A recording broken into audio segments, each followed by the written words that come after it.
السلام عليكم المشاهدين، نتمنى تكونوا مزيانين. عندي هنا واحد الوصفه مجربه اللي فيه الكحه ما تبقاش فيه مده 3 ايام، واللي عنده الحساسيه. عندي هنايا عود نوار، وعندي هنايا سكر كلاصي. كنستعملو 1 2 3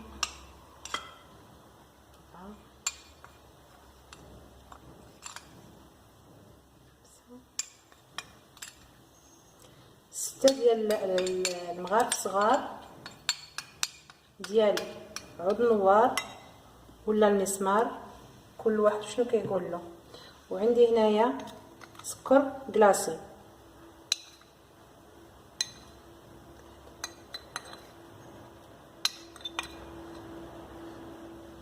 ستة ديال المعالق صغار ديال سكر كلاصي. من بعد غادي نخلطوا المكونات، غادي نخلطوهم مزيان حتى يتخلط سكر كلاصي مع عود النوار. طريقه مجربه، ما غاديش نقدر نعطيكم واحد الوصفه اللي ما تكونش مجربه.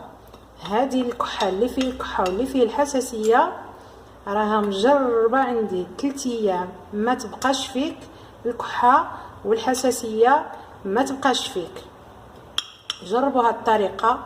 من بعد غدا تخلطوا مزيان، يتخلط هادشي مزيان، وديروا نص ملعقه هكذا في الكوب ديال الماء، تخلطوها مزيان وتشربوا مع الصباح وتشربوا في الليل من تنعس. سمحوا لي المشاهدين، كنت ريت الفيديو لحقاش كان الاذان ديال الظهر. ها هو غادي تحركوا الخليط هكا مزيان وديروه في واحد، انا درتها هنا عندي في واحد القرعه هنا مجربه. جربوه، ديروه في واحد البوقه ديال الزاج، تاكلوه نص مغرفه هكذا المشاهدين. ها هي نص مغرفه في الماء، وتشربوا مع الصباح وتشربوا في الليل. انا عطيتكم مده 3 ايام، ما غاديش تبقى فيكم الكحه واللي فيه الحساسيه. جربوا هاد الطريقه هذه، ما غاديش تندموا عليها.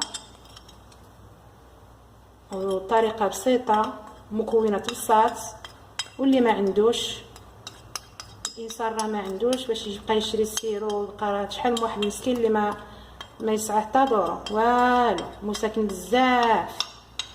وحتى انا كنستعملها. ها هي مشاهدين، نديرها هنا، وغادي من غادي نستعمل غادي نوريكم كيفيه الاستعمال. نتمنى تعجبكم هذه الطريقه. لما المشاهدين، ها هي الوصفه اللي عطيتكم قبيله نتاع عود النوار مع السكر كلاصي. كيما بغيتو ديروا يا مع الماء يا مع الحليب. اللي عنده الامكانيات يدير مع الحليب، واللي ما عندوش الامكانيات يدير حتى مع الماء. ها هي نص مغرفه هنا في الكاس ديال الحليب هنا،